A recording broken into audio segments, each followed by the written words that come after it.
माढा मतदारसंघातील वडोली, आडेगाव, चांदज, टाकळी टे, गार, अकोले, आलेगाव, बुद्रुक या भागात अचानक झालेल्या वादळी वाऱ्यामुळे केळी, डाळिंब यासह अनेक पिकांचे मोठ्या प्रमाणावर नुकसान झाले असून शेतकऱ्यांच्या हातातोंडाशी आलेला घास या अस्मानी संकटामुळे हिरावला गेल्याने बळीराजा मोठ्या संकटात सापडला आहे।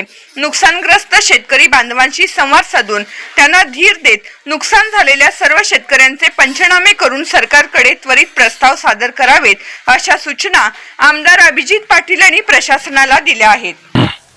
आम्ही सगळेजण त्या ठिकाणी सोबत काही अधिकारी, कृषी विभागाचे मंडलाधिकारी, तलाठी यांच्या समवेत चांदज, टाकळी, आडेगाव, त्याचबरोबर गारा, अकोले, आलेगाव या भागामध्ये बागांना त्या ठिकाणी भेटी दिल्या। प्रचंड असं नुकसान हे शेतकऱ्यांचं झालंय आणि आज जर बघितलं तर ह्या बागेत आपण आबांच्या उभा आहे, ह्या आबांची बाग 25 रुपयानं त्या ठिकाणी व्यापाऱ्याला दिली होती आणि आता येणाऱ्या 8 दिवसामध्ये ह्याचे पैसे त्या ठिकाणी 50 लाख रुपयेपेक्षा जास्त होणार होते आणि आज तोंडाला आलेला घास आज निसर्गाच्या या वादळी वाऱ्यानं त्या ठिकाणी सगळा संपून गेलाय आणि आज तोंडाला आलेलं पीक सगळं कोलमडून पडलंय, संपूर्ण बागेचं नुकसान झालंय।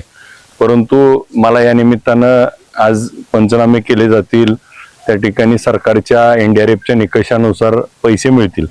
परंतु या व्हिडिओच्या माध्यमातून सर्व शेतकऱ्यांना त्या ठिकाणी नम्र आव्हान करायचे की आज आम्ही सगळ्याकडे फिरलो, परंतु काही मोजक्या बोटावर मोजण्या एवढ्या शेतकऱ्यांनी त्या ठिकाणी फक्त विमा उतरवलाय।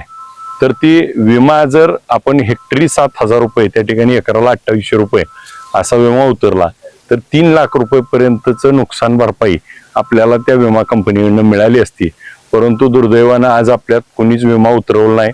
आज 1 एकर बाग जपायला 1 लाख रुपयापेक्षा जास्त खर्च करतो आपण आणि फक्त 2800 रुपये त्या ठिकाणी आपण भरत नाही। माझी या निमित्तानं नम्र आव्हान आहे की 1 जुलै ते ऑक्टोबर पर्यंत त्या ठिकाणी नवीन लागवडीला, केळीला आपण विमा उतरवण्याची योजना आहे। तर तो कृषी विभागामार्फत विमा उतरवला तर भविष्यात असं नुकसान आपल्याला टाळता येईल। आता हे झालेल्या नुकसानाचे पंचनामे होतील, ह्या नुकसान भरपाई सरकारने त्या ठिकाणी NDRFच्या नियमानुसार देईल। आम्ही अधिवेशनात देखील याच्यावर प्रश्न विचारू